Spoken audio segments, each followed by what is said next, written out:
ওইখানে ডিপোজিটের পরিমাণ বেশি লাগতে পারে। এখন আপনি যদি একটা নতুন কেয়ার হোম খুলতে চান আজকে এবং এর জন্য একটা প্রপার্টি কিনবেন, আপনাকে কিন্তু 25%-এর উপরে, যদিও আপনার এক্সপিরিয়েন্স আছে, 25%-এর উপরে কিন্তু ডিপোজিট লাগতে পারে।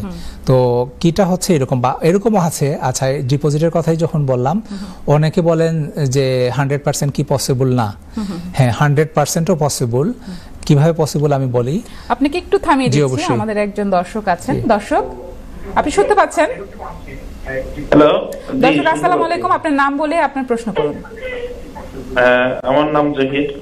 আমার প্রশ্নটা হচ্ছে আসলে রেসিডেন্সিয়াল মর্গেজের ব্যাপারে। জি বলেন, সমস্যা নেই। কোম্পানির নামে যদি কেউ রেসিডেন্সিয়াল প্রপার্টি কিনতে চায়, তাহলে সেই ক্ষেত্রে তাকে মানে সেক্ষেত্রে প্রসিডিউরটা কি? হ্যাঁ, আচ্ছা, রেসিডেন্সিয়াল প্রপার্টি যখন আপনি বলছেন, মানে রেসিডেন্সিয়াল বাই টু লেটের কথা বলছেন না? জি জি। প্রসিডিওর সিমিলারই। আপনার অ্যাপ্লিকেশনটা হবে আপনার লিমিটেড কোম্পানির নামে, আপনি হবেন লিমিটেড কোম্পানির গ্যারান্টর, ঠিক আছে? অ্যাসেস করার ক্ষেত্রে তারা আপনার পার্সোনাল সার্কামস্টেন্সেসটাই অ্যাসেস করবে।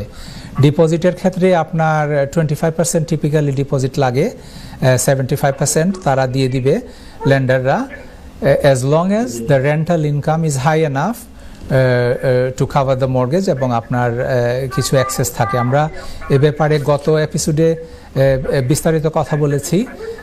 ধরেন 125 থেকে 145% আপনার একটা ইয়ে থাকতে হয় আর কি, যে এক্সট্রা থাকতে হয়, অ্যাডিশনাল ইনকাম থাকতে হয় স্ট্রেস রেটের উপরে, রেন্টাল ইনকামের উপরে। তো এইটাই মোটামুটি ইন এ নাটশেল প্রসিজিওর ভাই। আশা করি আপনার প্রশ্নের উত্তর পেয়েছেন।